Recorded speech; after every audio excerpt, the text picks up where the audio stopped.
Kanoor boat അപകടം നടന്നിട്ട് ഇന്നേക്ക് ഒരു വർഷം. 14 കുട്ടികളടക്കം 22 പേർക്കായിരുന്നു അപകടത്തിൽ ജീവൻ നഷ്ടമായത്. അപകടത്തിൽ സർക്കാർ പ്രഖ്യാപിച്ച ജുഡീഷ്യൽ അന്വേഷണം എങ്ങും എത്തിയില്ല എന്ന ആരോപണവും ശക്തമാണ്. 2023 മെയ് 7 വൈകിട്ട് 7 മണിക്കായിരുന്നു കേരളത്തെ ഞെട്ടിച്ച ബോട്ടപകടമുണ്ടായത്. സർക്കാർ നിർദ്ദേശം വകവയ്ക്കാതെ യാത്രക്കാരെ കുത്തിനിറച്ചുകൊണ്ടുവന്ന അറ്റ്ലാന്റിക് ബോട്ട് അഴിമുഖത്തോട് ചേർന്ന് പൂരപ്പുഴയിൽ മറിയുകയായിരുന്നു.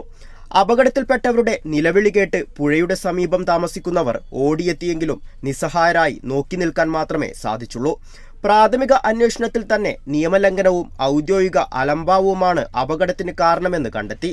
ബോട്ടുടമ അബ്ദുൽ നാസറിനെയും ലൈസൻസ് ഇല്ലാതെ ബോട്ടോടിച്ച സ്രാങ്കിനെയും സഹായികളെയും അന്വേഷണ സംഘം അറസ്റ്റ് ചെയ്തു.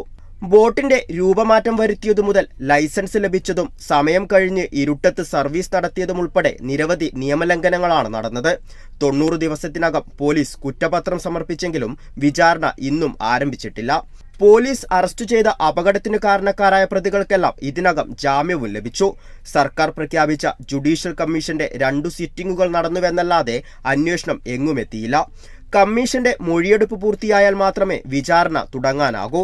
അപകടത്തിൽ പരിക്കേറ്റവർക്ക് നഷ്ടപരിഹാരം നൽകുമെന്ന് പ്രഖ്യാപിച്ചെങ്കിലും അർഹതപ്പെട്ടവർക്ക് നഷ്ടപരിഹാരം ലഭ്യമായിട്ടില്ലെന്ന പരാതിയും ശക്തമാണ്. News desk, Kerala vision news.